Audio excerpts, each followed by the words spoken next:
TVC, a TV do Correio da Manhã.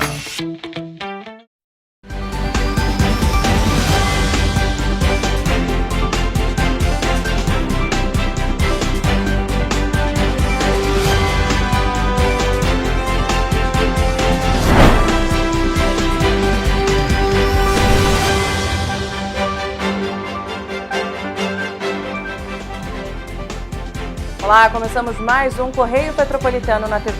Hoje é sábado, 15 de outubro. E você vai ver a seguir. Mesmo após 8 meses de tragédia, Petrópolis ainda vive cenário de destruição. Prefeitura de Petrópolis desperdiça 3,5 milhões de reais da tragédia. Mesmo após anúncio da realização de obras, Teatro Dom Pedro permanece fechado. Denúncia de racismo é registrada no centro de Petrópolis. A audiência pública é convocada para discutir ações urgentes para recuperar áreas atingidas pelas chuvas em Petrópolis. Agora, no Correio Petropolitano na TV.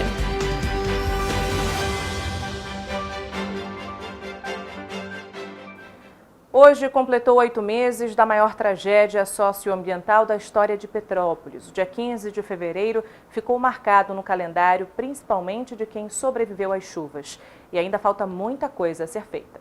Dia 15 de fevereiro ficou marcado no calendário de quem sobreviveu às chuvas. As lembranças ainda atormentam toda vez que os moradores das localidades atingidas saem no portão de casa e se deparam com os cenários de destruição. É o caso da Andresa, que durante as chuvas ficou ilhada na região que mora, mas mesmo assim se arriscou na lama para salvar a vida dos amigos e vizinhos. Ela conta que, por medo de outra tragédia acontecer, fez curso de bombeiro civil para saber como proceder em casos de chuvas ainda maiores que a anterior. A gente não vive, né? A gente vegeta porque a gente vê essas encostas, esses taludes, tudo aí desmontando e nada acontece. É difícil, né? Porque a gente vê os nossos amigos indo-se embora, né? É difícil. Uns indo embora porque perderam as suas casas e muitos foram embora porque perderam suas vidas, né? E quando vem uma chuva, como é que vocês já ficam? Muito assustado, em estado de alerta o tempo todo, a gente não consegue dormir, eu começo a me tremer toda, né, porque parece que aquilo está acontecendo tudo de novo. Juvenal mora há quase 60 anos na região da Chácara Flora. Nos dias das chuvas, a casa dele foi atingida e, segundo ele, sobreviveu por um milagre. Agora, vive na casa da filha porque não tem para onde ir. Estou com depressão até hoje, meu irmão, que eu estou morando em frente ao problema das barreiras, os nossos vizinhos que se foram, entendeu? Isso tudo fica na mente. E o problema todo é o seguinte: o poder público abandonou a gente. Prometeram de fazer muro de contenção, não fez, está tudo abandonado. Eles estão fazendo, eu nunca vi fazer o asfalto e depois deixar as barreiras tudo aí por fazer, eu não entendo. Tem uns barrancos, cadê a contenção? Está fazendo, meu amigo, só nos lugares onde tem bacana, onde tem dinheiro, você está me entendendo? Para mostrar que está fazendo. Eu estou fora de casa, nem estou ali, porque vem a chuva de verão, nós estamos com medo de vir mais barranco e matar mais gente. Conviver com as memórias das casas sendo destruídas e levando com elas a vida dos vizinhos tem sido difícil para cada um que presenciou a cena. Segundo os moradores, é ainda mais revoltante ver que, após tanto tempo, o poder público ainda não fez nenhuma intervenção para evitar novas perdas. Ninguém imaginava, entendeu, disso acontecer aqui, mas infelizmente aconteceu e a gente queria muito pedir, apelar, entendeu? Que o poder público tomasse alguma providência, né? Antes que aconteça mais tragédia, porque a gente não sabe realmente como está, né, a situação do barranco em geral aqui, né? E assim, você sair da sua casa para ir para aluguel, que você não sabe até quando, né, vai ter essa garantia, é muito desagradável. Entendeu? E o último caso a gente sai porque tem filho pequeno, quer proteger a nossa vida e dos filhos. Mas assim, eu não acho justo, né? Ainda não consertaram nada, tá a mesma coisa ainda. Tá tudo parado, eles não vêm nem dar satisfação pra gente. A escada lá tá um perigo. Barranco lá, eles não vieram nem tirar as terras ainda, que ainda tá lá. O caminho tá todo ruim. Os moradores estão tendo que se virar então. Então nós estamos se virando lá. Até eu e mais outros vizinhos aqui ainda estão lá ainda. 8 meses após as chuvas, o Chácara Flora parece que ainda permanece no dia 15 de fevereiro. Até o momento, nada foi feito por aqui, a ponto do Ministério Público precisar intervir. Muitas famílias ainda procuram um lugar seguro para poder viver. O Vila Felipe faz divisa com a Chácara Flora e também foi um dos bairros mais atingidos. Fernanda vivia lá com a família onde perdeu a casa. Ela conseguiu um teto para ficar na localidade, mas que está interditado. O aluguel social dela foi liberado há cerca de um mês e só agora, nesta quinta-feira, conseguiu se mudar. A gente está saindo daqui porque a gente tem 2 filhos e área interditada. Toda vez que chove é péssimo, é horrível. Meu filho mais velho, ele ficou bem traumatizado. Mesmo ele não estando no dia, tudo para ele quando chove vai cair. Então, pensando nos 2 para que a gente esteja seguro, a gente está indo embora.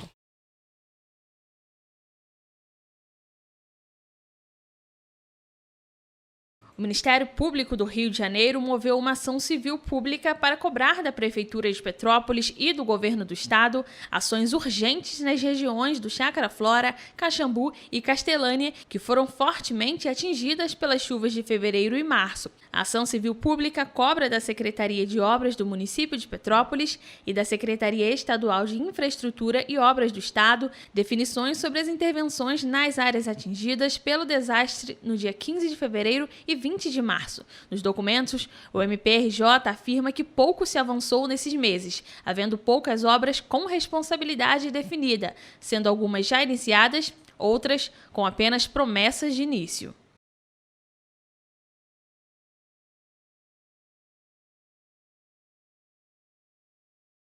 Na tarde da última terça-feira, um caso de racismo revoltou os petropolitanos. Tiago Silva, de 32 anos, foi chamado de macaco no centro da cidade por um taxista. Na tarde da última terça-feira, um caso de racismo foi registrado em Petrópolis. Durante um desentendimento, Tiago, que é instrutor de autoescola, acionou a polícia militar após ser chamado de macaco por um taxista. O caso gerou revolta na população, principalmente em quem presenciou os xingamentos. Tiago parou o carro em uma das vagas do táxi para ir ao banco, já que está com uma perna quebrada, e foi no momento em que os xingamentos começaram. Eu estacionei o carro na vaga, o taxista não gostou, porque eles acham que são dono da cidade, entendeu? No meio da situação, acabou acontecendo uma discussão com um terceiro.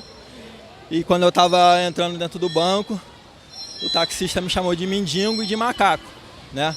Então não levei a palavra a ele, não ofendi ele em momento algum. Ele simplesmente pelo fato de se achar melhor do que eu, me xingou de mendigo e de macaco.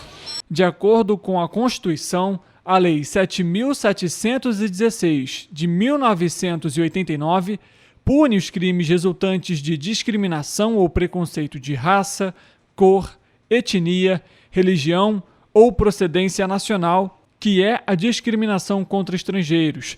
Mas, apesar disso, casos como o do Tiago ainda são recorrentes. Eu evito, cara, se fazer de vítima, né? Porque acho que a gente é ser humano igual a todo mundo, não tenho porquê me sentir mais ou menos que ninguém. Né? Então, sempre corri atrás dos meus objetivos, sempre tive minha carteira assinada, sempre tive meus estudos em dia, entendeu? Então, eu sou igual a todo mundo.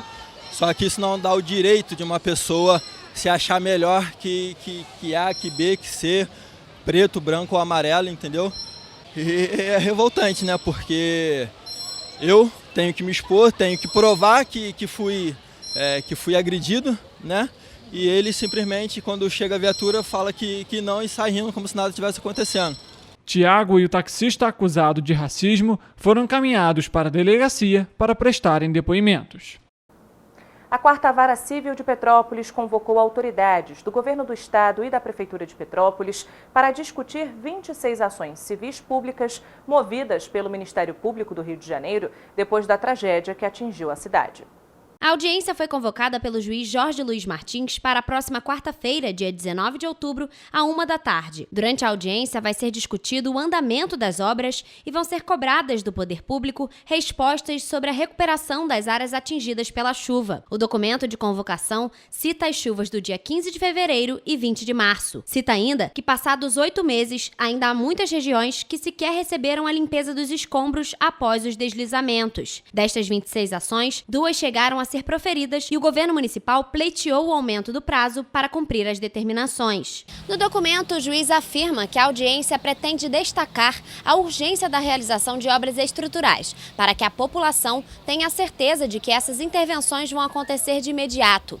A convocação cita ainda que só desta maneira a população vai conseguir viver sem medo, preocupação e ansiedade, já que a temporada de chuvas já está chegando junto do verão. Foram convocados o governador Cláudio Castro, o prefeito Rubens Montempo, o presidente da Câmara Municipal de Vereadores, Ingo Rames, o secretário estadual de Infraestrutura e Obras, Rogério Lopes Brandi, o secretário estadual do Meio Ambiente e Sustentabilidade, José Ricardo Ferreira de Brito, o subsecretário estadual de Infraestrutura e Obras, Pedro Henrique de Oliveira Ramos, o secretário municipal de Obras, Ronaldo Ramos, e o secretário municipal de Defesa Civil e Ações Voluntárias, Gil Kempers.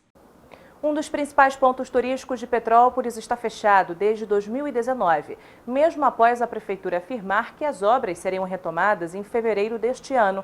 O Teatro Dom Pedro continua com sinais de abandono. Teias de aranha, piso desgastado, pichação, papelão no chão.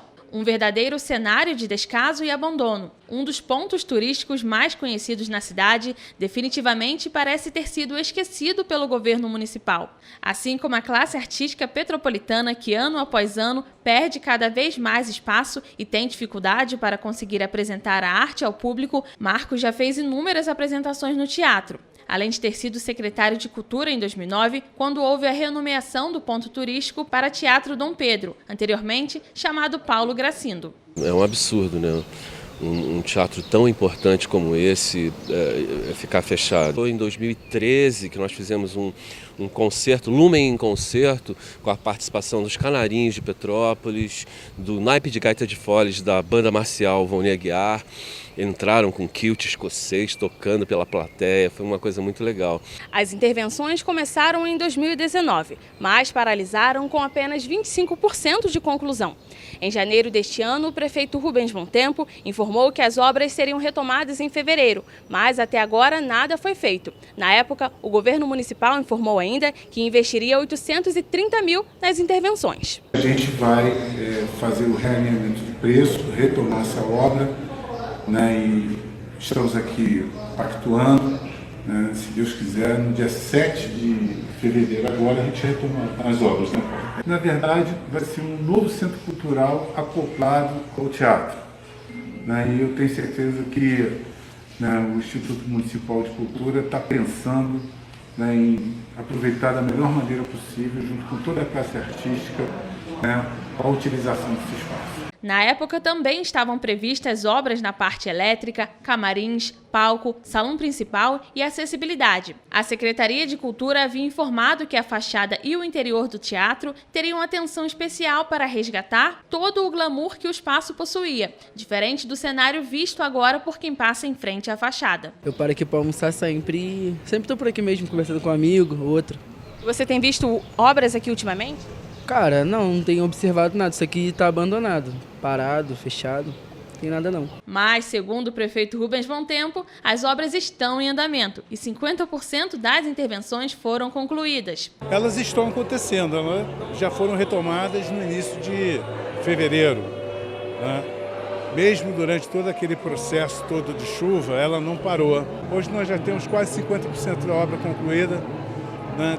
Tivemos um problema para aprovar o projeto de pânico incêndio, né? Conseguimos aprovar agora e esse estava sendo um gargalo para a obra poder se deslanchar, mas está dentro da programação, se Deus quiser, né? Em março, aniversário da cidade, a gente vai reinaugurar o nosso Teatro Dom Pedro. No dia seguinte à entrevista, a equipe foi novamente ao teatro e o portão da entrada principal estava trancado com corrente, assim como os laterais, que também estavam fechados. No espaço não havia nenhum funcionário. O teatro foi inaugurado em 1933, inicialmente chamado de Imperial Petrópolis, recebeu vários espetáculos e fez história. 8 meses após as tragédias e o prédio comprado pela Prefeitura de Petrópolis na Floriano Peixoto, que custou à Prefeitura de Petrópolis R$3,5 milhões, permanece fechado. 8 meses se passaram e o prédio na Floriano Peixoto, comprado pela Prefeitura de Petrópolis para abrigar as famílias atingidas pelas tragédias de fevereiro, permanece fechado. Os recursos doados pela Assembleia Legislativa do Rio de Janeiro somam R$30 milhões.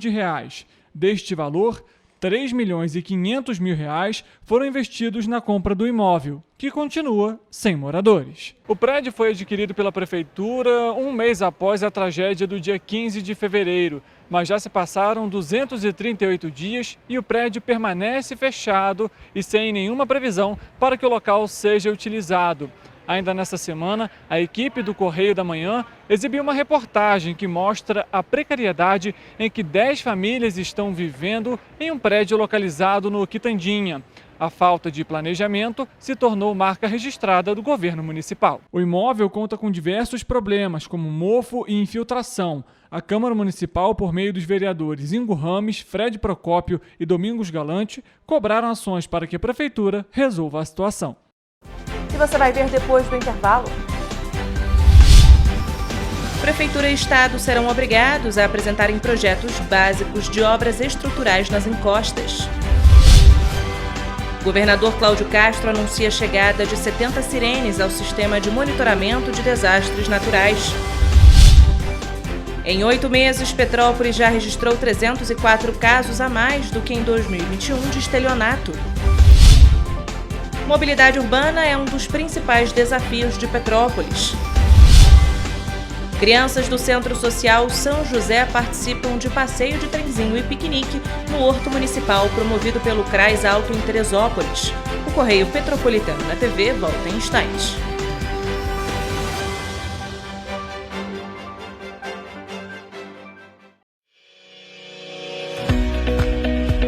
Olá, amigo e amiga! Esta época de tempo mais frio contribui para espalhar doenças respiratórias, incluindo a temida Covid-19.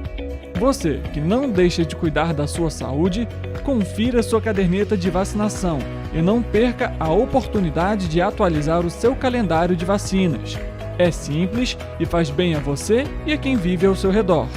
Acesse o site novaiguaçu.rj.gov.br. Procure o ponto de vacinação mais próximo e tome todas as doses recomendadas para a sua idade. Não perca tempo, pegue a sua caderneta e coloque a sua vacina em dia. Aproveita e confere a caderneta de toda a família também, tá? Juntos vamos seguir vencendo a Covid-19. Não vacile, vacine. Prefeitura de Nova Iguaçu.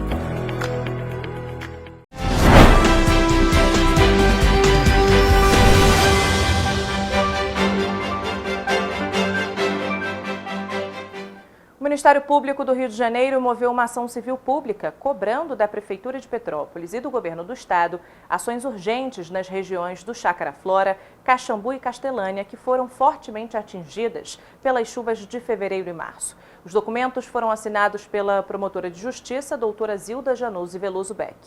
A ação civil pública cobra da Secretaria de Obras do município de Petrópolis e da Secretaria Estadual de Infraestrutura e Obras definições sobre as intervenções nas áreas atingidas pelo desastre do dia 15 de fevereiro e 20 de março. Nos documentos, o MPRJ afirma que pouco se avançou nesses meses de tratativas, havendo poucas obras com responsabilidade definida, sendo algumas já iniciadas, outras com apenas promessa de início. Afirma ainda que pouco foi feito no sentido de mudar o cenário, a vulnerabilidade e a exposição, o que possibilita garantir a segurança da população residente no entorno. Na região do Chácara Flora, o MPRJ aponta que não há sequer planejamento do governo municipal e nem do governo estadual para a execução das obras necessárias à eliminação dos riscos de novos escorregamentos. Não tivemos nenhuma intervenção onde caiu. ainda está muito inseguro, inclusive a gente não tem segurança nenhuma para fazer nada, para reconstruir nada. A minha casa não caiu 100%, ainda tem 50% dela lá, mas a gente não se sente seguro em fazer nada porque não teve nenhuma intervenção da prefeitura no local. Quero que faça um muro de contenção para que nós possamos voltar para a nossa casa. Eu não quero...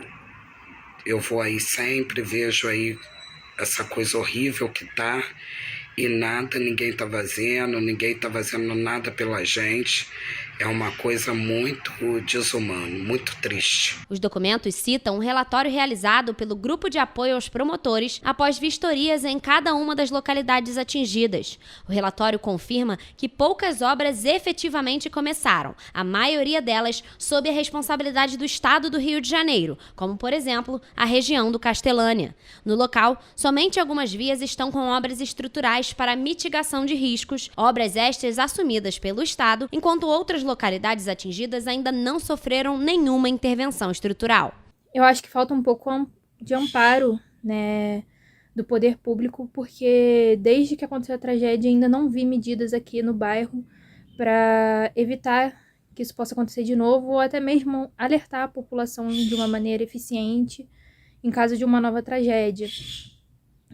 Após 8 meses da tragédia, embora tenham liberado a passagem, ainda não foi feito a limpeza total dos escombros e o lixo que foi trazido através da enxurrada. Já a região do Caxambu apresentou diversos pontos de escorregamentos. Em alguns desses pontos houve dezenas de pessoas afetadas pelo desastre, como também perdas de vidas. Na rua Flávio Cavalcante foram 3 vítimas fatais. Na rua Bartolomeu Sodré foram 9 vítimas fatais. E na Barão de Águas Claras foram outras 3. Até o momento, os escombros das residências atingidas ainda não foram retirados e as obras também não foram iniciadas. Tem 8 meses que tivemos esse desastre e a prefeitura só veio aqui fazer a limpeza da rua junto com o agente morador.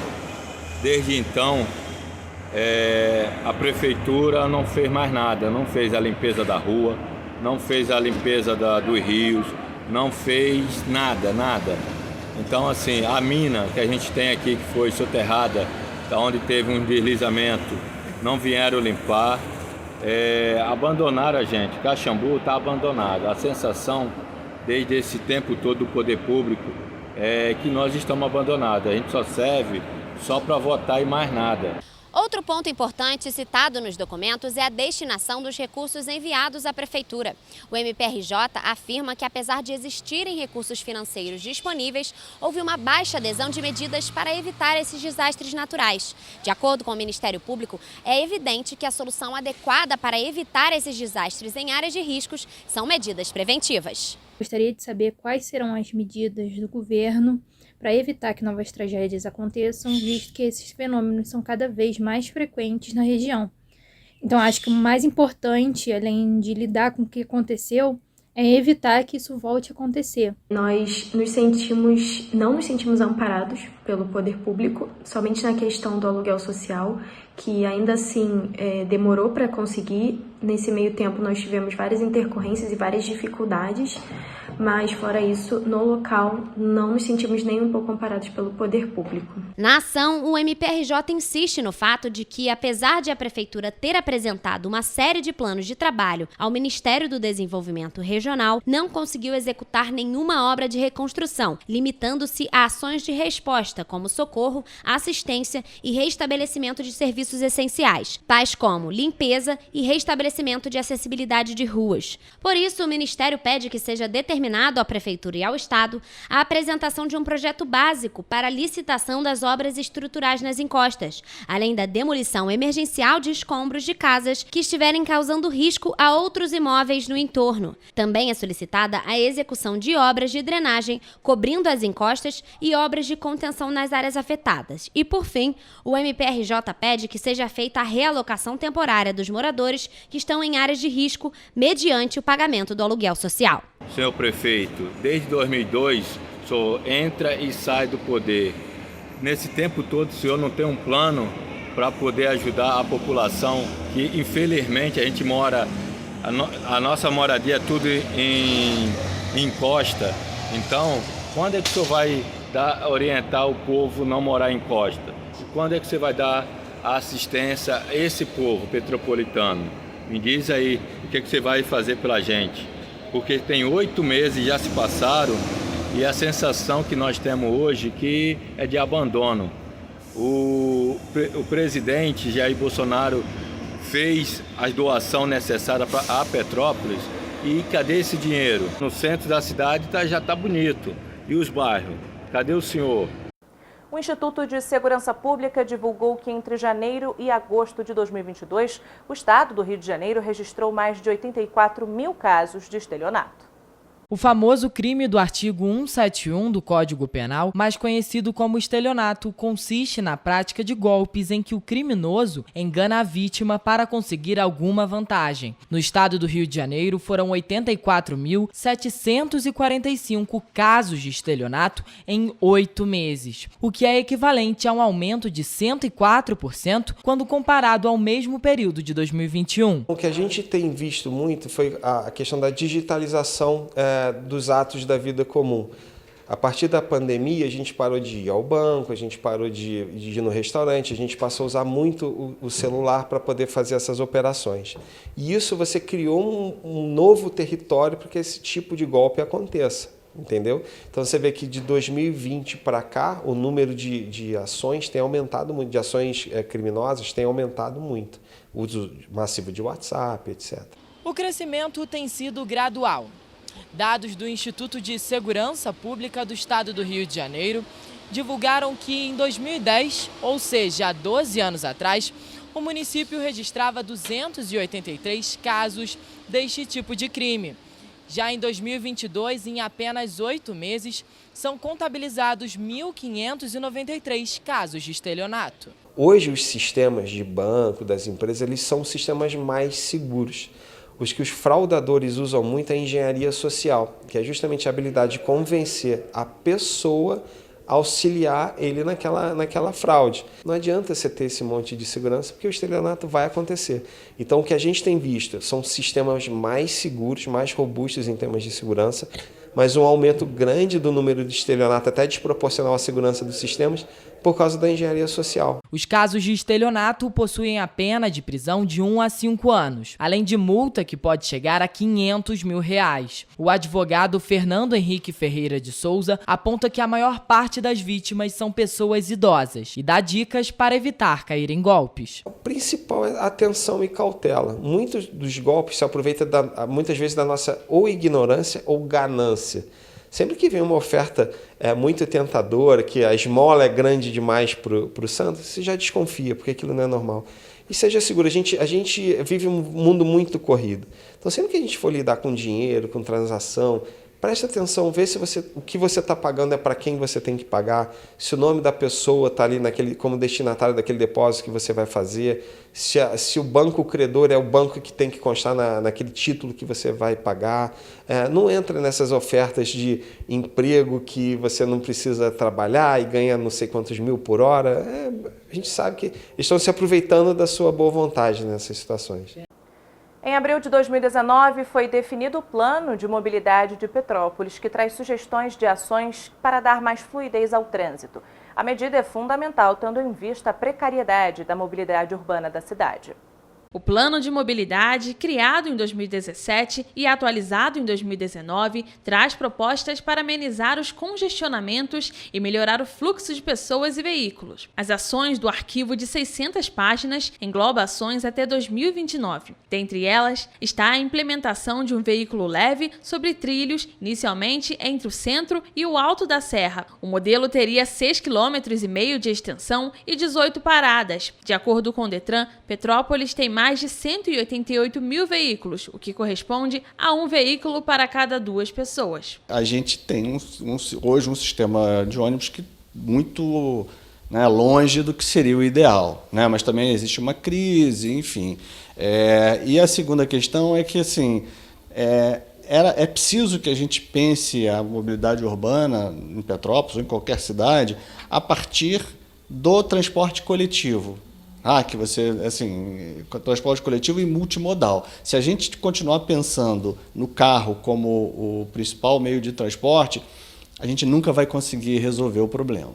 De acordo com o plano, atualmente não há necessidade de realizar o rodízio de veículos na cidade, pois considerando as análises atuais e os prognósticos da frota, não há justificativa que explique as ações durante os próximos 10 anos, exceto em condições onde o fluxo de veículos atinge a projeção de maior velocidade que o esperado. O plano de mobilidade urbana mostra que Petrópolis tem cerca de 960 quilômetros de calçada, o que é insuficiente para a demanda, já que o próprio plano mostra que é necessário o dobro de calçada em relação à extensão da via. Para o urbanista Adriano Gomes, antes de se realizar as ações de mobilidade, é necessário planejar além das obras. A cidade ela vai crescer nos lugares onde ela pode crescer, né? Ela vai crescer a partir de uma lógica de que você possa implantar um sistema bom de mobilidade. Então, as coisas têm que andar juntas, né? Então, a gente vê uma série de prédios sendo construídos na cidade. Onde é que esses prédios vão ser construídos, né? Não que eles não devam ser, mas eles deveriam estar sendo construídos a partir de um planejamento. Quando a gente fala de planejamento urbano, é isso, quer dizer, de uma ideia de que, né, você vai estudar essa cidade toda, ver quais são as possibilidades, né, não só na questão de transporte, mas várias outras, de esgoto, água, enfim, uma série de coisas, e você vai estabelecer que aqui você pode construir mais, aqui não dá. O governador Cláudio Castro apresentou novas medidas que vão ser implementadas no plano de contingência de prevenção contra as chuvas intensas. Em 2022, já foram empenhados mais de R$1 bilhão. O governo do Rio de Janeiro anunciou a ampliação do sistema de monitoramento, alerta e alarme de desastres naturais, aumento de operadores do sistema de monitoramento meteorológico e o investimento de cerca de R$40 milhões para a construção da Academia de Bombeiro Militar Dom Pedro II, em Petrópolis. Após a experiência na região serrana por conta das chuvas de fevereiro e março, a Secretaria de Defesa Civil do Estado anunciou que começou a mapear locais onde seria possível instalar gabinetes integrados para a gestação de crise nos 92 municípios do estado em caso de urgências. De acordo com o governo do estado, Petrópolis vai receber a atualização das 20 sirenes já existentes e a instalação de 30 novas. O governo afirma que evitou preços elevados, gastos emergenciais e a dispensa de licitações, que eram ações corriqueiras nas gestões anteriores. Angra dos Reis vai contar com a instalação de 20 novas sirenes. Rio Claro vai ter 5 novas sirenes e 8 pluviômetros automáticos. Paraty vai ter a instalação de 11 sirenes e 11 pluviômetros. Nova Friburgo vai ganhar 4 novas sirenes. O valor estimado para a implementação e manutenção por um ano é de R$11 milhões e 100 mil. Também foram tratados os estudos em andamento, como índices de tipos de ocorrência mais comuns nos municípios, protocolos de acionamentos no sistema de alerta e alarme, entre outros assuntos. No primeiro ano, a gente resolveu muitas questões de limpeza. Esse ano, a gente avançou muito nas questões sociais, além da limpeza e também rios.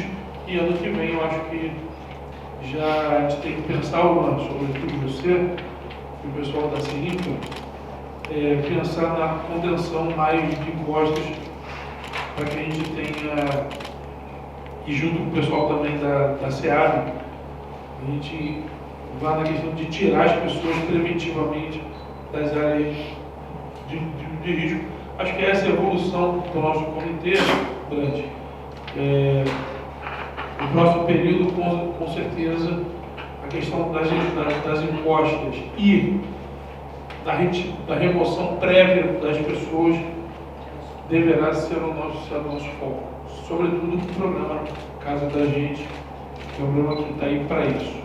Em 2022, o governo já empenhou quase R$1 bilhão e 100 milhões no plano de contingência para chuvas, somando aos orçamentos utilizados pelas secretarias para ações de prevenção de catástrofes. O valor é quase 4 vezes superior ao empenhado em 2021, quando foram destinados em torno de R$310 milhões nas iniciativas. O tempo ensolarado ajudou 42 crianças do Centro Social São José a comemorarem o Dia das Crianças na última quinta-feira. Com o apoio da Secretaria Municipal de Desenvolvimento Social e em parceria com a Secretaria Municipal de Turismo, a criançada passeou de trenzinho pela cidade de Teresópolis.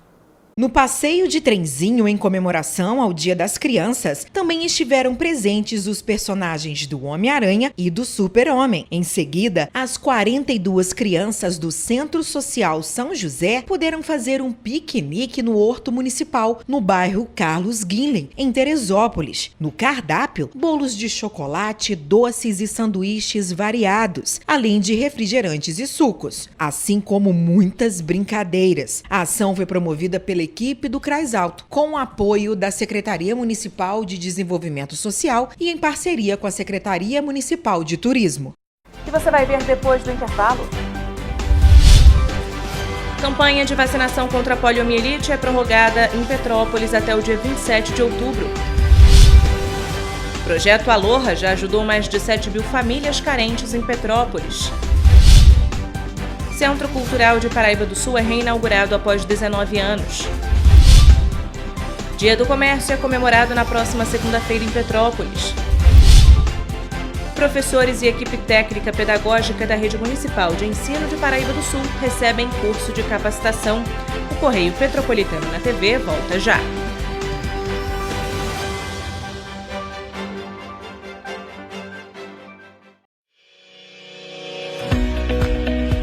Olá, amigo e amiga!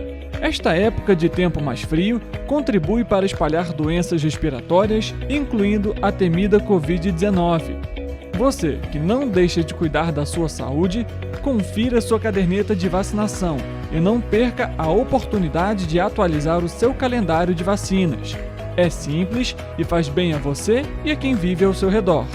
Acesse o site novaiguaçu.rj.gov.br. Procure o ponto de vacinação mais próximo e tome todas as doses recomendadas para a sua idade. Não perca tempo, pegue a sua caderneta e coloque a sua vacina em dia.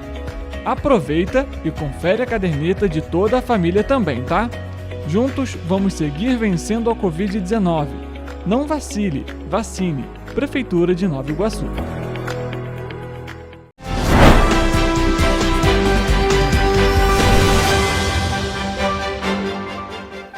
A Secretaria de Educação de Paraíba do Sul ofereceu na última quinta-feira, na Escola Municipal Andrade Figueira, uma capacitação para os professores e toda a equipe técnica pedagógica da rede municipal.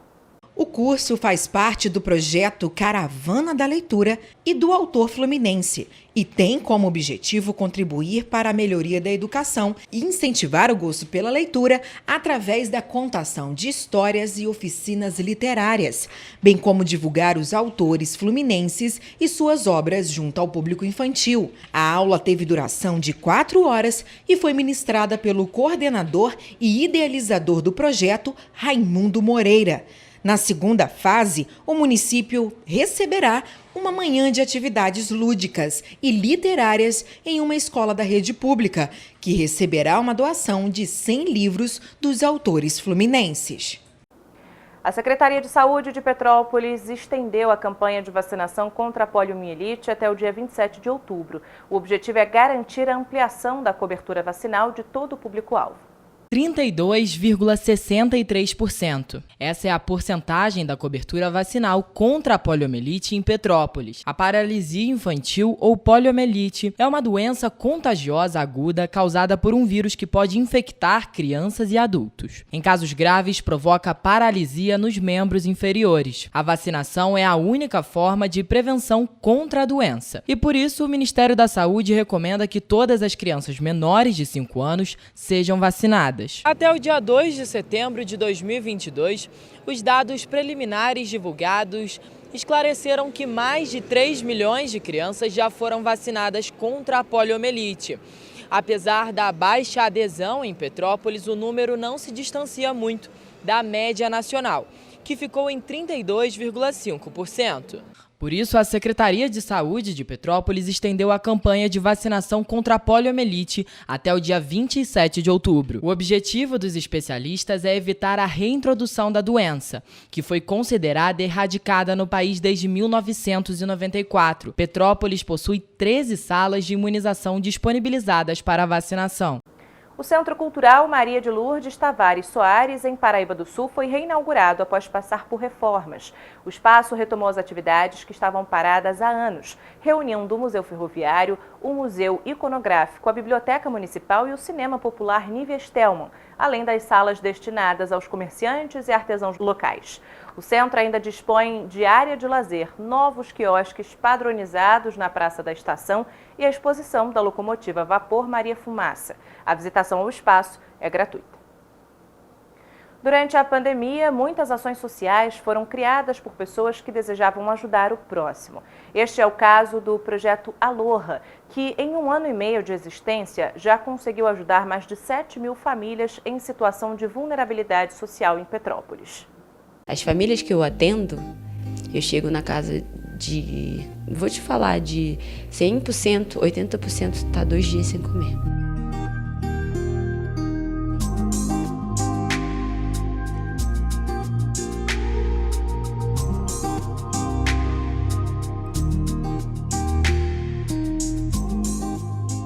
Nesse 1 ano e meio de existência, o projeto Aloha tem beneficiado 7.000 famílias em vulnerabilidade social em Petrópolis. O movimento solidário visa lutar por igualdade e transformar amor em ação, por meio da distribuição de quentinhas e cestas básicas para quem não tem o que comer. A idealizadora do projeto conta que a ideia surgiu durante a pandemia, quando percebeu que as pessoas não precisam apenas de alimentos, mas também de esperança. Foi muito difícil criar o Aloha, né? E é muito difícil, porque normalmente a maioria das pessoas não querem te ouvir. Ou elas estão com muita pressa. Às vezes eu saio cedo de casa e eu falo, não sei o que eu vou fazer, eu sei que eu tenho que ir atrás de alguém. Eu preciso buscar ajuda. E eu queria agradecer também as pessoas que acreditam, agradecer vocês. Você fez uma matéria comigo, vai fazer 1 ano, onde a gente não é ninguém ainda, mas naquela época as pessoas caçoavam, até mesmo do nome. E você falou, eu quero fazer uma matéria contigo, sem mesmo me conhecer, mas você conhecia o projeto. Então esses tipos de pessoas que acreditam em você, que faz valer a pena. O projeto atua em 45 bairros de Petrópolis e oferecem aulas de reforço, aulas de inglês e outras atividades para crianças, adolescentes e adultos. Com apenas 7 meses de existência, já eram 170 famílias beneficiadas. Em 1 ano, esse número saltou para 2.000 famílias. Um dos trabalhos mais impactantes para os voluntários foi durante as chuvas que atingiram o município em fevereiro e março deste ano. Mesmo enfrentando dificuldades, eles não desistiram e durante todo o período deram apoio às vítimas. A maioria dos voluntários estavam perdendo seus familiares. Estavam lá porque não tinham também lugar para ir. E a gente não atuou somente na entrega de cesta básica. A gente atuou nas ruas também, ajudando a tirar os corpos, ajudando, levando medicamento. A gente levou quentinha para os médicos, a gente levou quentinha para o SOS Petrópolis, para o Corpo de Bombeiro, para os policiais. Foi um momento muito crítico, porque além de algo que a gente nunca tinha vivido, porque o projeto ele é feito por jovens, a gente nunca tinha passado uma catástrofe ou uma enchente daquela proporção. Então, a gente trabalhou, eu vou te falar que foi uma forma robótica, tá? A gente não pensou muito, a gente sabia que precisava ajudar e a gente trabalhou durante 3 meses sem folga, sem folgar. Mas nem todos entendem a seriedade da iniciativa. Beatriz conta que nesse momento tão crítico, recebeu doações de alimentos fora do prazo de validade e que tiveram que ser jogados no lixo. As pessoas que infelizmente doaram alimentos fora da validade, com bichos, a gente recebeu uma carreta inteira com alimentos vencidos e com bichos e a gente teve que jogar fora. Em maio deste ano, a iniciativa alcançou a capacidade máxima de famílias assistidas e totalizou 2.000 inscrições. Desde então, o projeto não cadastra mais famílias no plano de assistência e eles precisam de ajuda financeira para dar continuidade nas ações que já são promovidas. Toda ajuda é bem-vinda, seja de R$1 ou 1 quilo de alimento. Quem puder contribuir com doações pode entrar em contato pelo Instagram @projeto.aloha ou fazer um Pix por meio da chave contatoaloha@gmail.com.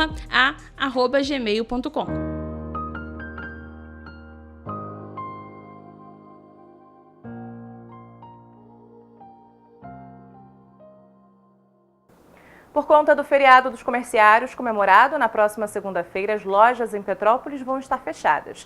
De acordo com o Sindicato dos Comerciários em Petrópolis, são mais de 10 mil profissionais atuantes. Diferente do cenário desta sexta-feira, as lojas no feriado dos comerciários em Petrópolis vão estar fechadas. Apesar da data oficial ser o dia 30 de outubro, na cidade o Dia do Comerciário é comemorado na terceira segunda-feira de outubro. É um dia para se comemorar, principalmente com as nossas famílias, nossos familiares e amigos. É um sindicato que vem trabalhando em prol do trabalhador comerciário há muitos anos, desde 1931. Tem feito um trabalho social muito bom e a gente tem procurado fazer o possível para atender o comerciário da melhor maneira possível. O Dia do Comerciário ele já é comemorado há mais de 30 anos. Então, isso é um dia que a gente tem que aproveitar e festejar. Em Petrópolis, de acordo com o sindicato, são mais de 10 mil profissionais nos 5 distritos da cidade. Por ser um feriado não negociável, como no Natal e no Ano Novo, o comércio não pode abrir. O setor foi um dos impactados por conta da pandemia e depois devido às chuvas que atingiram a cidade. De acordo com o Lucimar Freitas, aos poucos o comércio está retomando as atividades. Acho que para todos foi meses bem difíceis, né? Mas a gente está devagarzinho, a gente está em movimento, a gente não pode parar, né? O movimento melhorou um pouco, mas eu acho que está todo mundo bem triste ainda, né? Eu costumo dizer, eu trabalho no comércio há muitos anos, agosto e setembro não é parâmetro para ninguém, mas daqui para frente é só vitória. As atividades vão ser retomadas na próxima terça-feira normalmente. A orientação para os consumidores é antecipar as compras. Alunos da Escola Municipal de Educação Especial Santos Dumont deram início na última semana às aulas de natação dentro do projeto Sobrevivências Aquáticas. Com um projeto pioneiro, Petrópolis tem a primeira escola pública do país com aulas de natação exclusiva para surdos. Com o intuito de promover a inclusão, a Escola Municipal de Educação Especial Santos Dumont, em Petrópolis, é a primeira escola pública do país com aulas de natação exclusiva para surdos. O projeto Sobrevivências Aquáticas teve início na última semana e faz parte de uma parceria entre a Secretaria de Educação e o paratleta Denivaldo Ramos de Paulo. Ele sofreu um acidente aos 28 anos de idade e a natação ajudou na reabilitação. Desde que o pernambucano conheceu a escola, disse que tinha que fazer algo pelos alunos, apesar de não entender Libras. Trazer a criança da escola para a piscina, introduzir dentro de um movimento, dentro de uma atividade, a natação para essa criança, eu percebo um ganho muito grande, um ganho sensorial, um ganho cognitivo, um ganho de tempo, espaço, equilíbrio que muitos não têm. E cada dia tem sido uma descoberta. Eu tenho notado que a evolução da aula tem sido mais de 100%. Minha comunicação está sendo muito boa, eles estão conseguindo me entender e eu a eles. Então, assim, eu consigo perceber que mais de 30% da aula eu consigo ter uma boa comunicação com eles. As aulas são ministradas na piscina aquecida da Escola Municipal Fábrica do Saber, na Estrada da Saudade, pelo professor de Educação Física Hugo Leonardo. A diretora da escola beneficiada explica o processo de produção das aulas. O coordenador do projeto, ele fez todo o planejamento, passou para a nossa instrutora de Libras, que colocou sinais, né, nos termos técnicos, e automaticamente ele é passado para os professores. Então a comunicação realmente é o ponto principal desse projeto, que eles sejam realmente incluídos, não apenas na prática esportiva, mas também de uma forma social. Se você observar que hoje nós temos crianças ouvintes e crianças surdas compartilhando o mesmo espaço, mas cada uma tendo a sua especificidade respeitada. Atualmente são 24 alunos matriculados na natação. As aulas acontecem 2 vezes por semana, às terças e quintas-feiras. Os alunos contam ainda com o transporte escolar para chegarem até aqui. Esther é quem faz o intermédio entre alunos e professores por meio da tradução do português para Libras. Para ela, é fundamental dar acesso às crianças a espaços que, por conta da dificuldade na comunicação, não costumam frequentar. É maravilhoso participar de um projeto que possa dar acesso às crianças. Libras é a primeira língua deles, precisa ser a língua materna, eles precisam ser estimulados desde cedo. Então, daí a importância desse projeto, para dar acesso a eles, não somente na escola, escola para o aprendizado de Libras, mas também o acesso à natação, atividades esportivas e acesso à sociedade, às práticas que nós como ouvintes temos. Segunda, a gente está de volta com muita informação e as principais notícias de Petrópolis, Nova Friburgo, Partido Alferes, Três Rios, Teresópolis e Paraíba do Sul, que só o Correio Petropolitano na TV traz para você. Um bom fim de semana.